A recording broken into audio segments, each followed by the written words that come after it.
Are you struggling with thinking about how planning for a baby is going to fit around your MS? What if, instead, we consider how MS might fit around our lives? I know that feels much more empowering for me. I'm about to chat with consultant neurologist Dr Ruth Dobson about how I can take control. But before we get started, don't forget to subscribe to the Live to Health YouTube channel. Can I stop my treatment while trying for a baby, and do you recommend this? So I think that's a really complicated question. It actually depends on your MS and it also depends on your treatment. So there's some treatments that you must stop when you're trying for a baby, such as Gilenya, because we know that that's not safe to be taking both before pregnancy and whilst you're pregnant. Other treatments, such as potentially natalizumab or Tysabri, you shouldn't be stopping when you're trying for a baby because actually there is a risk of your MS coming back and giving you relapses around that time. Part of decisions that you make around treatment also depend on what your MS has been like, because we know that everybody's MS is different. It's a complicated discussion. It's one that you've got to make with your neurologist, with your MS team, and actually have those discussions with them. No, that's great to know. I'm actually on Tysabri, so it is pregnancy safe, which is great. But I know that for me, my neurologist reduced the frequency, so I've gone from 4 weekly to 6 weekly. Is that something that usually happens, or does it depend on the patient's MS? So I think switching from 4 weekly to 6 weekly Tysabri is something that's happening increasingly commonly, both in people who are thinking about pregnancy, but also people who aren't. There's some evidence that's coming out that's saying for some people actually 6 weekly might be safer, but definitely we found that other people find that they don't feel so well on 6 weekly. So things are changing around the UK and people might have this offered to them. What we do know is that during pregnancy it's actually really important to minimise how much Tysabri you get during your pregnancy.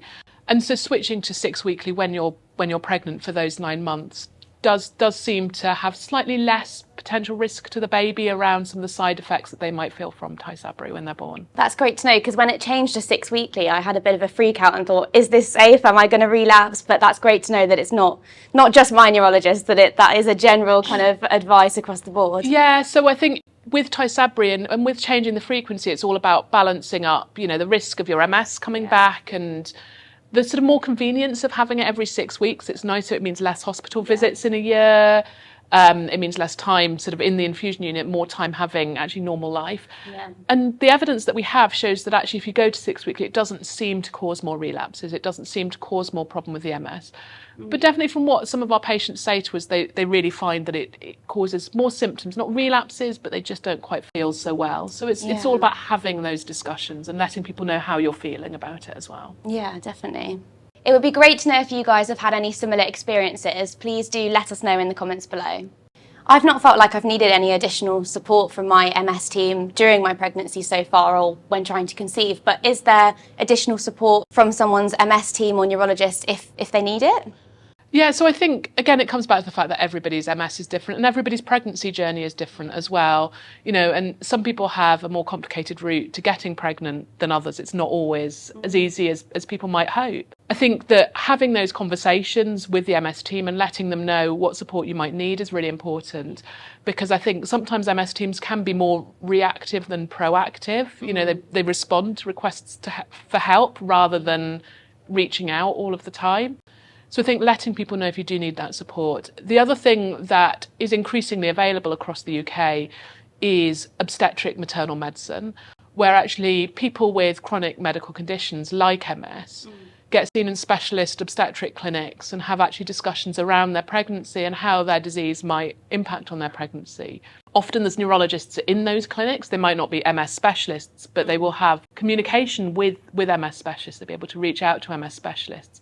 And they can be really, really helpful in terms of thinking about the pregnancy journey, what support you might need sort of later in pregnancy around birth, and actually making plans for postpartum as well. Yeah, so it's all about kind of advocating for yourself and speaking up if you do require any extra help. I know that I've been put in sort of a high-risk clinic with my obstetrician, so I guess that's pretty similar to what you're saying in terms of having more one-on-one care, even if it's not directly with an MS specialist. Yeah, I think that's it. And I think the high-risk clinics are kind of a slight misnomer when it comes to people with MS. Having MS doesn't mean that your pregnancy is high risk, but going into those clinics means that you have that access to an obstetrician, potentially a bit more support or an easier access into support around discussing your birth plans, around discussing, some of the challenges that MS might bring. And it might bring you no challenges. It might actually, just be a kind of side side aspect to your pregnancy. But some people do face challenges, and actually having that routine. Yeah. I think advocating for yourself is really important. It can be really tricky, particularly when your obstetric care is maybe done in a different hospital, in a different trust. Yeah, that's the from where same your for me. MS care is. And I think that's the same for loads of people, actually, because we know that increasingly MS care is delivered in big hospitals, in central hospitals. People travel quite a long way for their MS care, whereas maternity care is often given like really close to home. And, you know, bridging those gaps, we know that the NHS isn't great at bridging those gaps always. So there is a really important role for people actually to advocate for their own care and to speak up, because sometimes neurologists and obstetricians don't know how people are feeling unless you tell us. And it can be really hard to do that, but it's actually really important. Yeah, absolutely. I really hope that you're enjoying this video so far. Make sure you subscribe to Lived Health for part 2.